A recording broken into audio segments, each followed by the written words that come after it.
can happen anywhere, and it does, usually in the same way. Moist, warm air from the south overruns cold air from the north. The warm air is forced aloft, and a thunderstorm forms.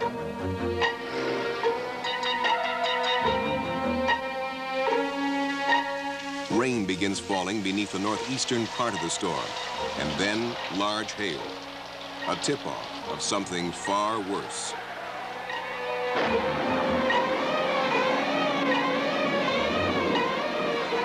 At the southwest edge of the storm, almost always at that place, a dark, low-hanging cloud begins to churn. Out of it suddenly comes something frightening, a tornado funnel. Abruptly, it touches down, spinning at more than 200 miles an hour, moving, growing, scooping up debris. Sometimes there is one funnel, sometimes several. Sometimes funnels are obscured by rain or darkness. Tornadoes may appear as transparent dust clouds, thin gray ropes, or black, wide-mouthed monsters. Whatever their shape, tornadoes grind across the nation year after year, bringing terror, death, and destruction. Since 1950, NOAA records show tornadoes have struck every state in the Union, killing thousands and injuring more than 100,000. But far fewer die or are injured when people are prepared. Most of them were ready when one of the biggest tornadoes ever seen struck Wichita Falls, Texas. It was an April afternoon, the one they call Terrible Tuesday.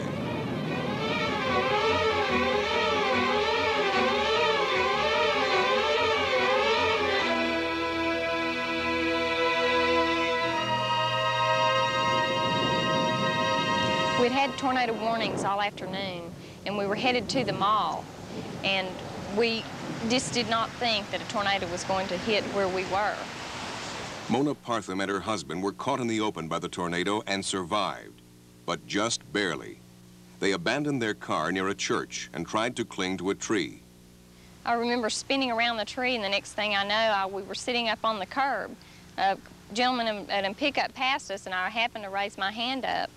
And he stopped, and he and another gentleman from the ravine helped us into the pickup, took us to the hospital, where they amputated my right leg below the knee. A couple of weeks later, I was flown to a Dallas hospital, where they amputated my left leg above the knee. James Montgomery was luckier. I got up to speeds of 70 to 75 miles an hour in my station wagon, and as I crested the hill, I realized that the tornado was still immediately behind me, and I was not gaining any distance at all. Realizing that I could not outrun it, I started looking for some type of protection, either the culvert, or about that time I thought of the wedge shape up underneath the overpass as a possible source of protection. We ran to the paved area underneath the overpass and started running up toward the wedge, and by that time the wind was so strong that I just spread eagle on the concrete to create the lowest profile. I immediately looked out from under the overpass and saw the National Guard Armory completely disintegrate. And when the winds finally subsided, all the cars that had pulled in and parked under the overpass had been blown and were stacked up on one another. And I started looking for my automobile, and I found it a quarter of a mile down the expressway in this condition. Norma Wright walked outside her gift shop just as the tornado struck. She grabbed a construction scaffold and hung on. Suddenly the wind was not a wind anymore. It was a very solid force. I heard the sound of my voice as the air was pulled from my lungs. The sensations were of being pounded and hit and stabbed. It was violent. It was very, very violent. And my intention at that time was not so much to live as it was to be able to endure whatever I had to endure until the end, whatever that was going to be. But I guess instinctively I held on to the base of that scaffolding. Injuries were severe. All 4 limbs were severely injured. My left leg was off just below the knee. My right arm was torn from elbow to wrist. My left arm was broken. And my right leg was both broken in several places and lacerated to the bone from knee to ankle. Isla Benson and 6 other employees of her bank rode out the tornado in the bank's reinforced steel and concrete vault. This was the bank. They had sounded the tornado sirens that afternoon, but we really didn't pay any attention to them till I made a call home to my son, and he said, "Mom, there is a bad storm coming, so please take cover." So 7 of us employees went into the vault, and we knelt on the floor, and we could hear this roaring sound. And then all of a sudden, we just felt like we was going to explode, and our ears needed popping. So we stayed there for a while till everything got quiet, and then we got up and we looked out, and we just couldn't believe what we saw, because there the cars that were in the parking lot were now in the bank's lobby, and there was no bank left.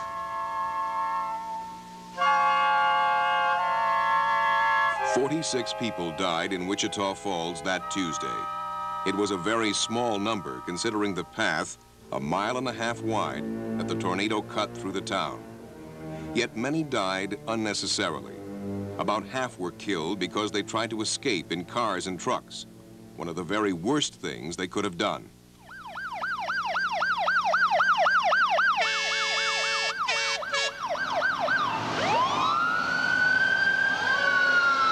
Most of the people of Wichita Falls know better. Their city has an outstanding disaster plan. Mark Wilson is the director. The city annually conducts a disaster exercise involving all of the city departments and divisions, as well as the total medical community. We have found over the years that the disaster drill has greatly enhanced our capability of dealing with a disaster. Many researchers came into our city following the disaster, and without exception, each one of those researchers concluded that we should have had perhaps as many as 2,000 fatalities.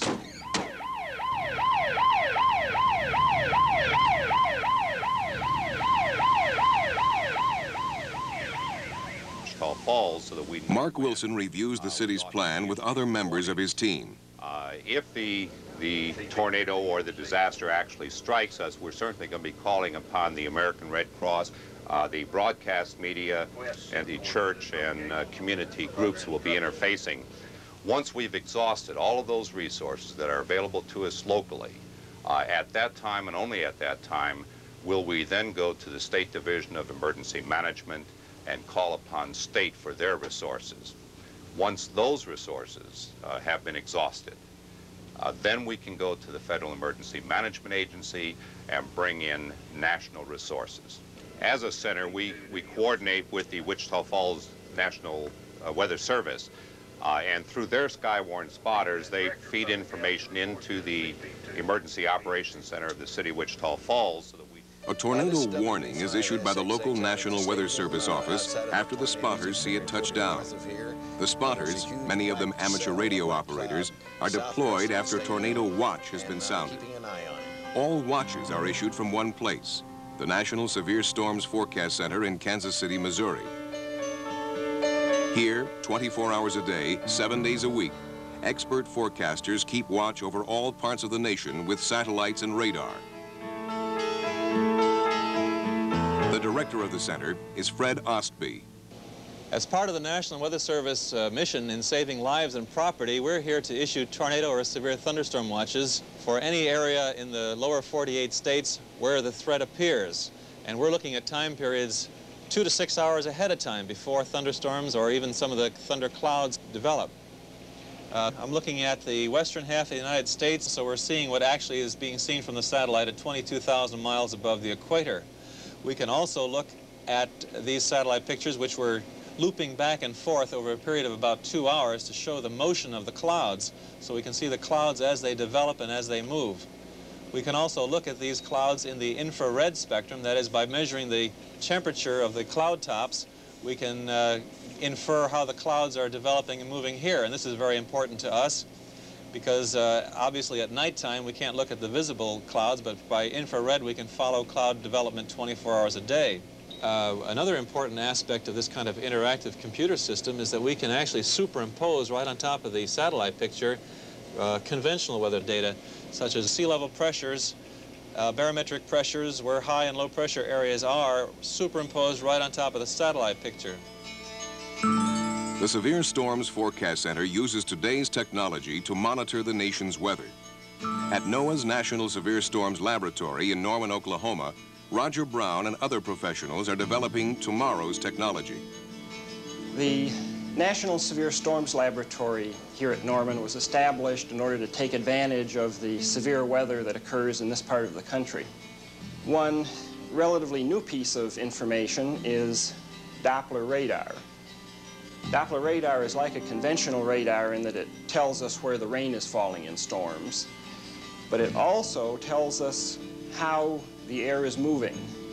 On this Doppler display, we see the conventional radar reflectivity pattern that you see on regular weather radars.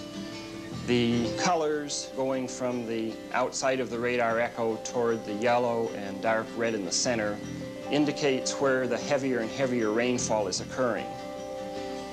However, we found out from our spotters in the field that a large tornado was taking place at this time, but there's really no indication in the radar reflectivity pattern that a tornado is occurring, and even knowing that it's occurring, we really can't tell where it is.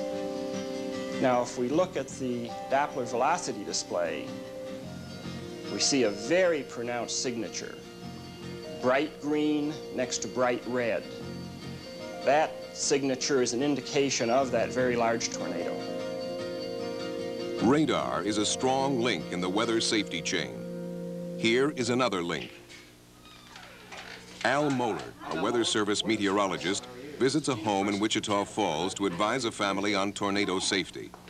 Normally, he speaks to public groups rather than individual families. But a local TV station wants to produce a program on how to create a tornado safety plan at home. After looking at your house, I really think that this interior bathroom is, as you had previously noted, the best shelter within the house. The rule of thumb that we use is put as many walls between you and the tornado as you can. And this is an all-interior room. It's very small, and the smaller the room, the more protection it offers. So this is excellent shelter, and make sure you have something to cover your heads. Okay, and then of course we close the bathroom door. If the house had a basement, Moeller would have chosen that as the shelter.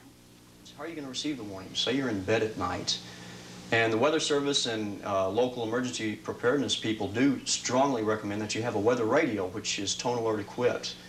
Now, you get weather information 24 hours a day on this, especially watches and warnings, which you're interested in. If you get the tone alert feature, you don't have to have the radio on when we issue a watch or warning for the local area. But what happens when we put that warning statement on the air, we activate a beeper on the system. As you can see, it's very loud, and you won't have any trouble hearing this even in the dead of sleep in the middle of the night. Yeah. We strongly recommend that all families have it, as well as schools, businesses, industrial complexes. Classes are in session at the Ben Milam Elementary School. The school suffered heavy damage from the giant tornado, though the inside corridor remained intact. Luckily, it was spring vacation, and no one was there. Today, NOAA Weather Radio is a vital tool in school safety. This is a test of the NOAA Weather Radio warning device. Repeat, this is a test. Principal Bill Parks regularly rehearses the school's disaster plan.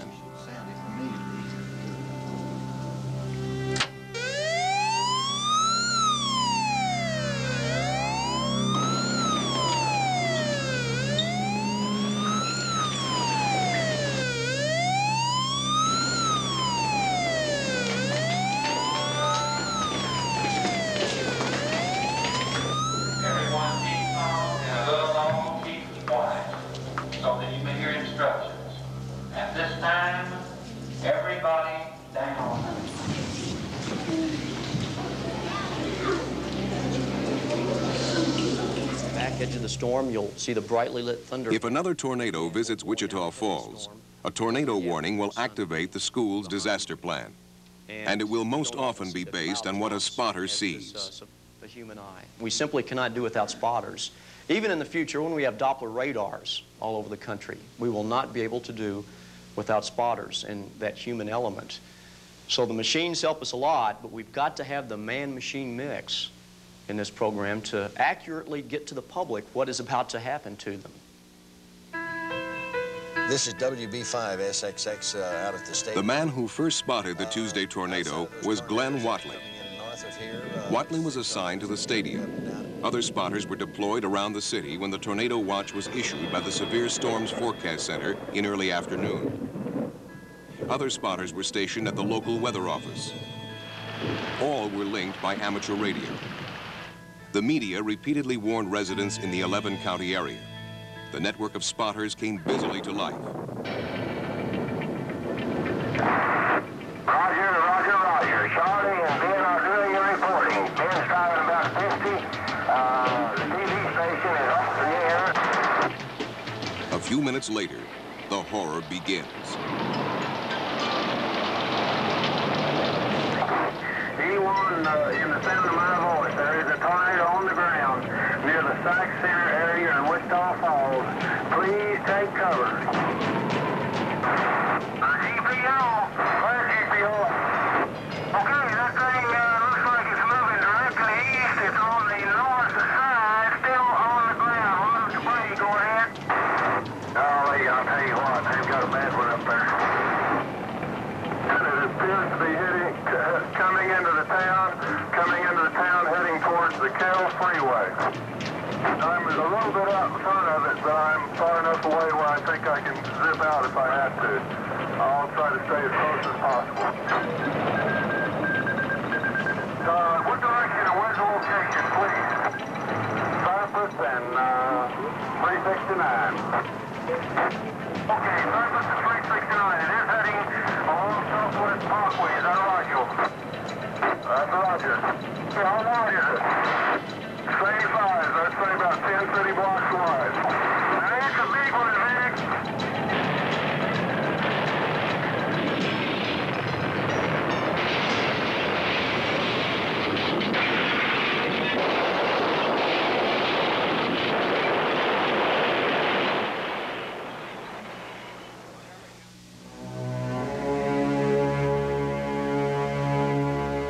At dawn, Wichita Falls looks as if it has been leveled by a bomb. 46 are dead. 1,700 are injured. 5,000 homes have been demolished, and many of the 25,000 who occupied them are homeless.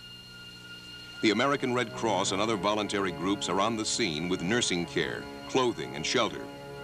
Wichita Falls quickly exhausts its own and the state's resources, and the Federal Emergency Management Agency steps in. 1,400 trailers are brought in to provide temporary housing. The city has to stencil street names on curbs. With familiar landmarks gone, many residents can't find their neighborhoods. Rebuilding begins immediately. With it comes an awakening sense of humor.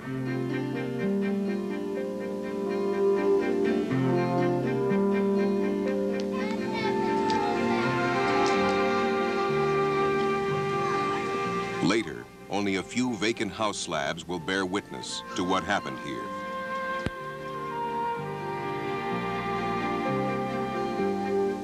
But Wichita Falls hasn't forgotten.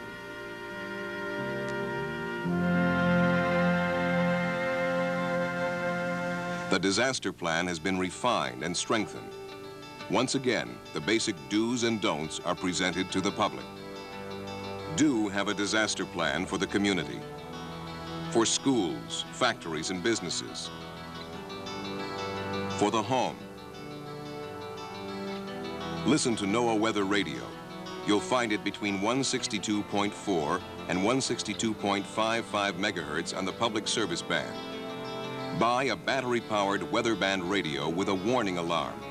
They're available at many department and electronic supply stores. Do take cover when the warning comes in a basement, or lacking that, in a windowless interior room. Watch for weather clues: darkening, boiling clouds, strong winds, large hail, and frequent lightning. Don't ignore warnings. Don't try to escape in a car or truck. Don't open windows or doors. Don't stay in a mobile home. Nearly half of those killed by tornadoes in recent years were in mobile homes at the time. If necessary, take shelter in a ditch or ravine. Lie flat and cover your head. Don't light matches, candles, or cigarettes when gas may be escaping in or near a damaged building. Don't enter disaster areas. Tornadoes have struck every state in the Union and will strike many again. We can't stop tornadoes from happening, but we can defend ourselves against them. To save lives and prevent injuries, all of us should learn the safety rules that saved thousands of people in Wichita Falls, Texas, on an April afternoon, the day they call Terrible Tuesday.